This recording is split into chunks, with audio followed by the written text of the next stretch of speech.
Yes, I'm Virginia, and I'm going to talk to you a bit about the Joseph Hooker Correspondence project, which is based at the Royal Botanic Gardens, Kew. So just very speedily, to give you a bit of context about the archive at Kew. So we're part of the Library Art and Archive department within the Gardens, and there's about 7 million sheets of paper in our archive, and the main parts of that are made up of correspondence and notebooks belonging to botanists and plant hunters, and also records relating to the history of Kew itself from the time it became a public body, which was in 1841, under its first official director, William Hooker, who I'm aware is looking down at me from above my head. So that is the archive. And you can find more information, of course, on the website about coming to use the service. But yeah, the guy I'm going to talk to you mostly about today is the son of William Hooker, Joseph Dorton Hooker, who's also looking at me from somewhere over there. So you may, the Joseph Hooker Correspondence project is very much in the model of other correspondence projects. The Wallace Correspondence project was particularly helpful to us when we were setting up the project, so we're very grateful to them. And of course, also the Darwin Correspondence project. But you might not be as familiar with Joseph Hooker as you are with those other great 19th century naturalists. So just quickly tell you a bit about him. He was the director of the Royal Botanic Gardens, Kew, from 1865 to 1885. And that's why the majority of his papers have ended up in our archive collection. And they are actually one of the most consulted collections within our archive. So he was really one of the preeminent botanists of the 19th century. I think he would have been much better known in his own time than he is remembered today. I think for those who know of him today, it's quite often in the context of him being a friend and scientific confidant of Darwin. But he was also a significant scientific figure in his own right. So to give you an idea of that, he was the president of the Royal Society. And during his time at the Royal Society, he oversaw expeditions such as the HMS Challenger expedition, as well as being a lifelong explorer and plant hunter himself. He actually collected... Oh, sorry. Is it this one?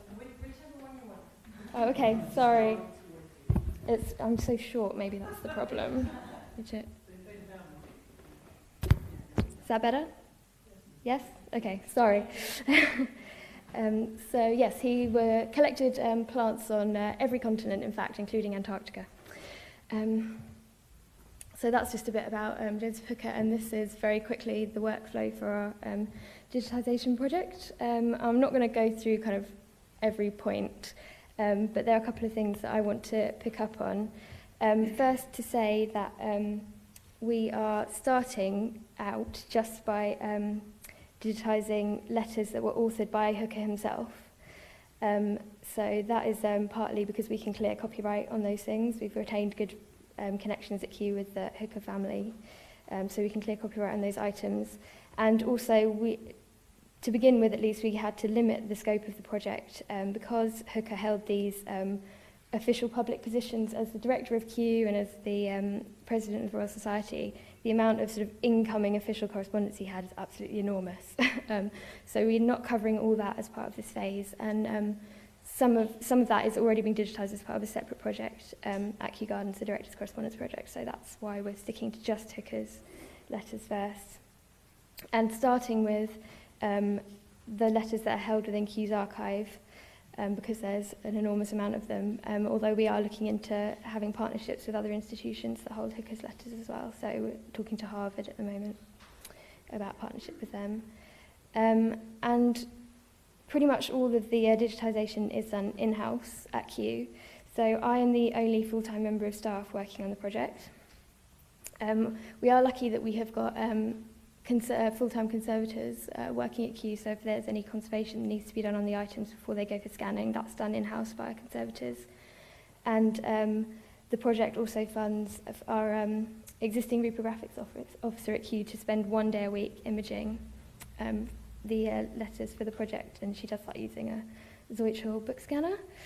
And the Wallace Correspondence Project very kindly shared their access database with us because we're working with such similar material. That structure works well for Hooker correspondence as well. So we're using that database as well. And I'm going to talk a bit more about volunteers and summaries later, but to skip over that for now, the way we put the data online varies slightly from how Wallace does it from their database. Has got a sort of live link up. We export ours via CSV to be imported into our website system, and but we quite like having this access database because it means we can also export the data to other platforms as we want. So the records that are created will go into the CALM catalogue, the archive catalogue, so that they'll be catalogued on an item level there. And we've also in the process of getting a new digital asset management system at Kew, so eventually that will be migrated into that as well. So for now, yes, the main place it's going is online on the Kew website. And I wasn't sure if I'd be able to show you online, so I've just kind of done a screenshot of what a letter looks like once it goes online. So you can see there all the basic metadata. And we do include a summary or a description of the contents of the letter in our data. And that is in addition to having a transcript, and we decided that it was still useful to have a summary alongside the transcript as a tool for researchers, you know, so they can narrow what they want to look at without having to read a whole transcript, and it helps with the searchability. So those summaries are done by me once a transcript is returned. So the images of the letters go out to the volunteers, and they return them to me. And we decided that we wanted to have, even at the initial stage, quite a thorough quality control process on the transcripts that are returned.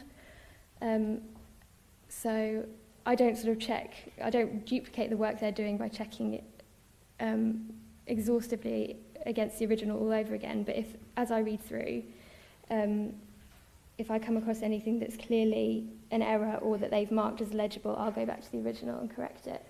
And to really get the most out of that quality control process, I create a summary at the same time, so we kind of try and make the most out of that process.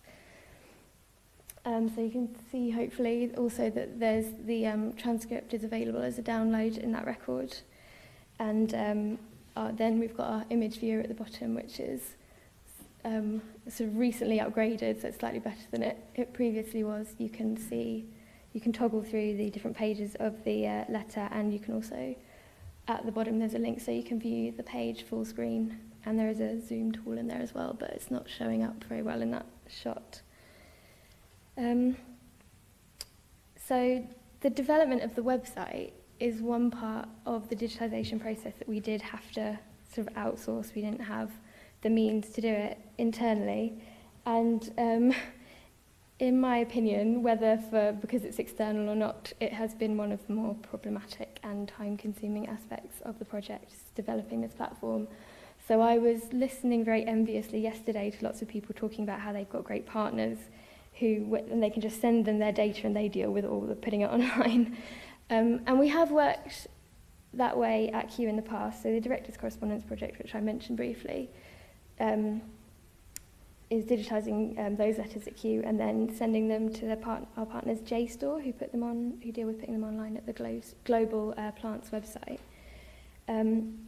But with that, for full access to those letters, you have to have a paid subscription to JSTOR, and we wanted to move away from that. So the ambition was to have them fully free and available through Kew's website, and that ambition has been sort of frustrated by various cuts to other projects and to staff within Kew. So we've had to,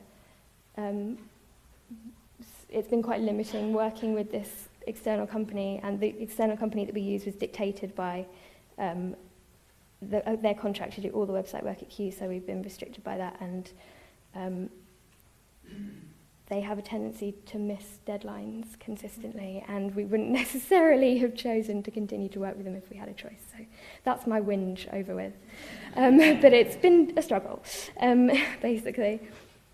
And it was a very long time after our initial launch of the website before we were able to add new content, which was quite sort of a blow to the project. But we have recently been able to put our next sort of series of letters onto the website. So I'll just sort of tell you briefly what that is. It's Hooker's the Asa Gray correspondence volume. So that includes letters that Hooker wrote whilst he was on a plant collecting tour with Asa Gray across the continental US. They went right from the east to west coast of America.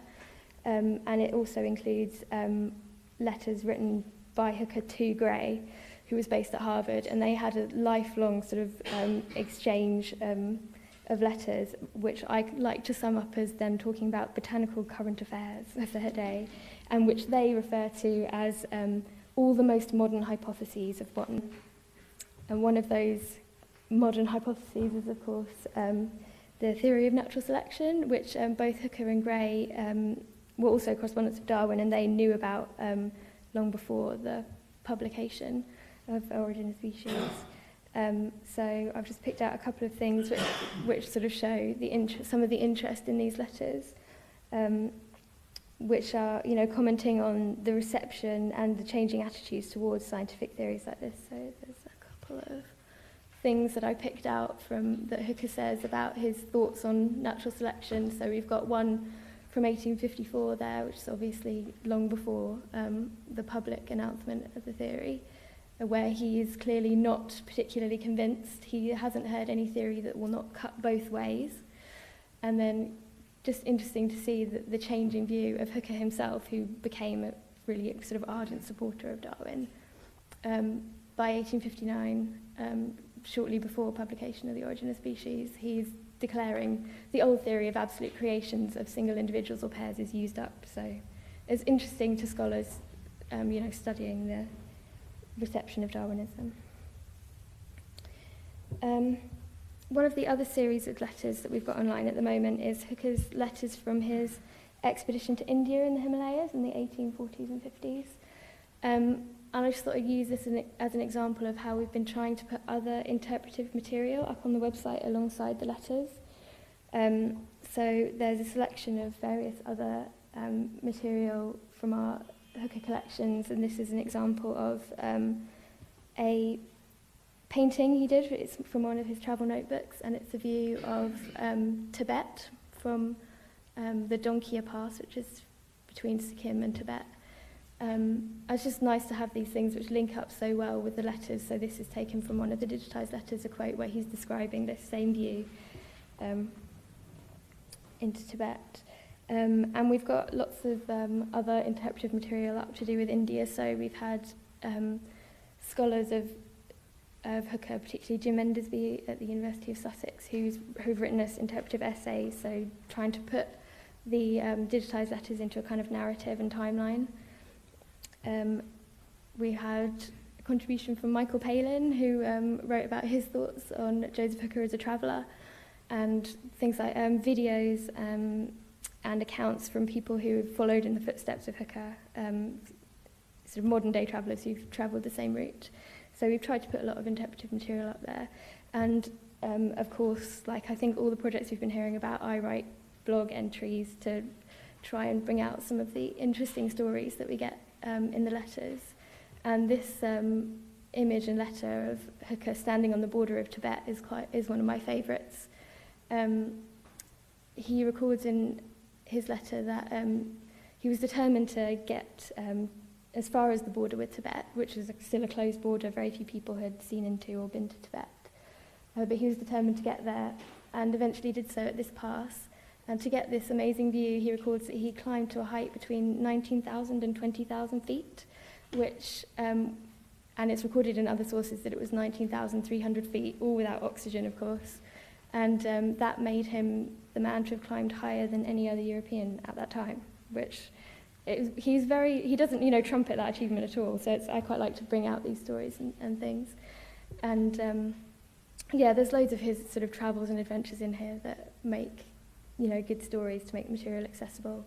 He got arrested and imprisoned and caused a diplomatic incident at one point by crossing over the border into Tibet, and the governor of British India had to threaten to invade Sikkim to get him out. And there's speculation about whether he might have been a spy.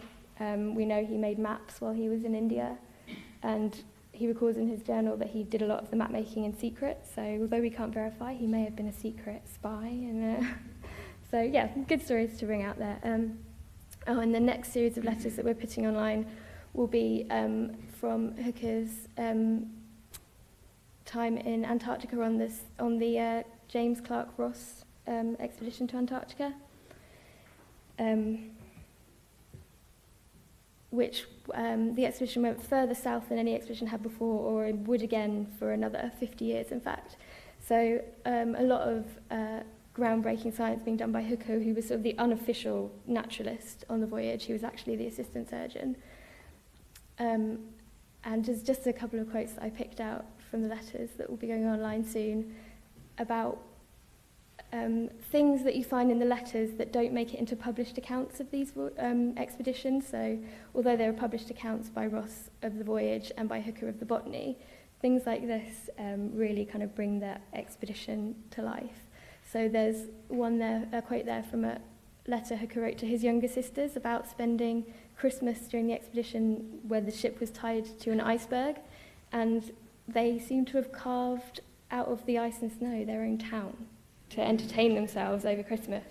And he talks about carving racetracks, which they raced the ship's pigs around. They had salons for dancing, apparently. Yeah, it sounds very bizarre, but it's quite entertaining to come across these things.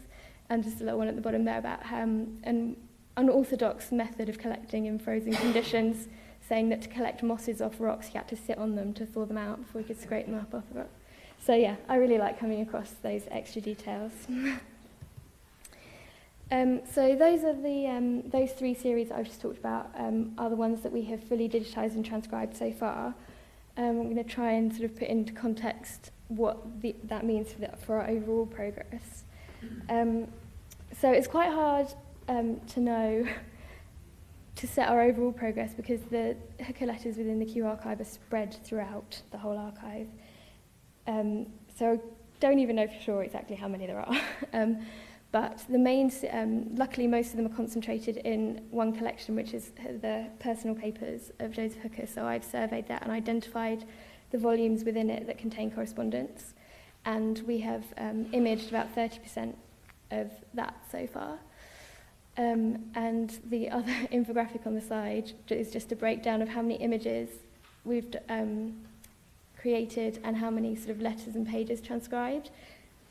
Hopefully what that illustrates quite clearly is that the imaging and the basic cataloguing is much faster and is running way ahead of the transcription, basically, as you would expect. But the volunteers are doing a brilliant job of transcribing, and they've contributed over 1,500 hours so far, and yeah, over 2,000 pages transcribed, so pretty good going, I think. So I thought I'd just say, for the remainder of my time, a bit about how we've been working with remote volunteers. And I know you're going to hear this afternoon about kind of big crowdsourcing projects, but this is how we've been managing our much smaller team of volunteers on a sort of low-tech, small-scale kind of basis. And because we're keeping it to a small group of volunteers who work remotely, we can manage it in this kind of low-tech way. It's based on the model of the Wallace Correspondence Project, so we email out the images, and the volunteers just work in Word and return their transcripts by email as well. I've put up something that was coming up interestingly in the questions a lot after Ruth spoke, is this issue of the sort of quantity versus quality, where you're trying to balance the time that, the staff time that you put into managing the volunteers with the return that you get back from them. I was interested to hear that you've got 60 volunteers going at one time. Our group is smaller than that even. We have about 12 to 15 at any one time. And that is because as they return them, I do quite thorough checking as it goes. So there is this kind of trade-off between if you're willing to do a slightly less amount of quality control initially, then you could perhaps have a bigger cohort of volunteers and still work in this low tech kind of way. I think my top tip maybe, if you're going to work with remote volunteers to do transcription, would be to give them a kind of trial or test run first. That is obviously to make sure that they're going to be producing a quality of work that you're not going to have to do too much correcting on, but is also sort of as much for them to know what they're getting into. And I think that's only fair because I'm going to give you an example of some of the things that they transcribe. This is it. So before they kind of sign on to the project, they know what they're getting into, and I get them to try to transcribe one letter, and then if we both agree after they've done that one letter that they're happy to continue, then they sort of sign up. And I've never had anyone object to having to do that kind of trial first, and whenever I've had to raise concerns about a transcript a potential volunteer has returned, they've usually been quite quick to say, yeah, do you know what, the reason I didn't do so well is because it was difficult, I didn't enjoy it, let's call it a day. So it's never been a difficult issue in any way. So I'm always keen to preserve as much flexibility working with volunteers as possible, because with remote volunteering, it's great that you can attract maybe a wider demographic than your traditional volunteer who has to have time to sort of come in regularly to your institution 1 day a week. So we try and preserve that flexibility. There's no kind of minimum hours contribution. We do ask that they return at least something to us every month. And so the reality is that, as Ruth was saying, that's massively varied between one volunteer and another. So yeah, no minimum hours, but we do get them to record their hours in a timesheet so we can sort of keep track of how long things are taking. And obviously, massively important, especially with remote volunteers, clear instructions and good communication. And the main part of that is the transcription protocol, which Ruth showed you as well, and our protocol is based heavily on Wallace Correspondence. With some sort of amendments, but that is just to give you an idea from the kind of contents page how thorough it has to be. And I still get volunteers who will find something that isn't covered in this transcription protocol. They will ask questions. And something that came up with having remote volunteers at Kew, we've got a long history of working with volunteers at Kew, but we've never had a remote volunteer program before. So just to point out that if you've got a volunteering policy already, you might need to amend it, or if you don't have one, it's probably a good idea to write one. And things that we were particularly keen to include in our updated policy, because all of our interaction is online or over email, cyber behaviour is obviously important, and we gave a lot of consideration to making sure that just because our volunteers weren't on site, that they wouldn't lose out on things like free entry to the gardens and that kind of thing, and making sure that they still had all the training that they needed, even though they were off site. So we distilled that policy into an agreement which they sign up to, and there's a couple of resources on there if you're thinking of writing volunteering policies that are very useful. And quickly, have I got a couple? Okay. So one of the reasons that cyber behaviour was particularly prominent in our policy is because we decided early on that we were going to use Facebook as a forum for our volunteers. Because we don't have a sort of crowdsourcing, platform which is great for things, for the volunteers keeping track of their progress and seeing the overall picture. Because we don't have that, we sort of decided that this would be a good low-tech alternative place. So this is the group that I set up for them. You can see there, it's a place for them to post any questions and transcription quandaries they come across whilst they're reading Joseph Hooker's letters.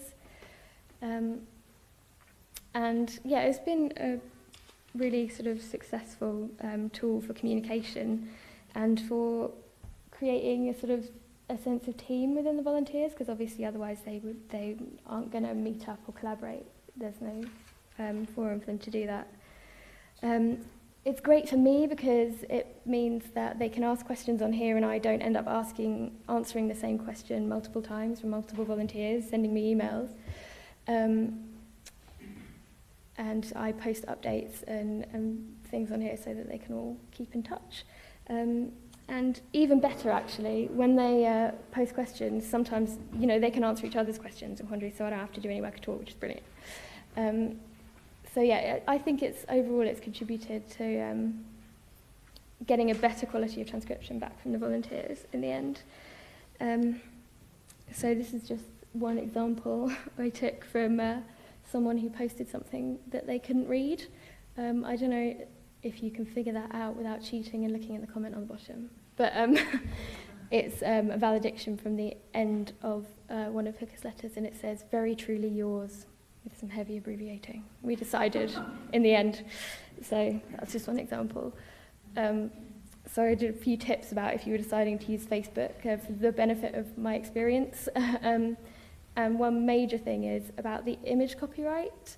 So you can see from that example that I just showed that the volunteers can post images on Facebook for, you know, to ask people's opinion on them. But I did read all the terms and conditions of Facebook, and it does say in there that by posting something to Facebook, by posting an image, you basically sign away any rights you have to it. So they can reappropriate it, use it, sell it, do whatever they like with it. So to sort of guard against that, we have the volunteers. They don't post any full images of entire pages from the collection. They just post small extracts. I'm not sure why Facebook would want to reappropriate any of Joseph Hooker's horrible, scrawly handwriting, but in case they did, that's kind of our guarding against that. And yeah, I just sort of encourage people to think about using Facebook in this way, and because it is really easy. I wasn't a big user of Facebook before, and when I picked it up really quickly, I decided the best way to kind of host it was to have a closed group. So I'm the administrator and I've got membership control. So I can post if anything inappropriate was ever posted. It never has been, but I've got that. You can set up alerts so you can keep easy track of the group. And it's quite easy with a closed group as well to keep your volunteers sort of their personal Facebook life separate from the way that they're using the group. So they don't have to be my friend on Facebook or anything like that. So you can keep that separate. And obviously for yourself, keep it separate by having a work Facebook profile. You don't want to be mixing it up with your any other activities on Facebook, I would think. So yeah, that's just some of my experiences. And I think I've come to the end. So just the obligatory slides of, you know, where to find the project and how to get in touch with me if you've got any questions. And the blog if you're interested in reading any more of our stories about Joseph Hooker.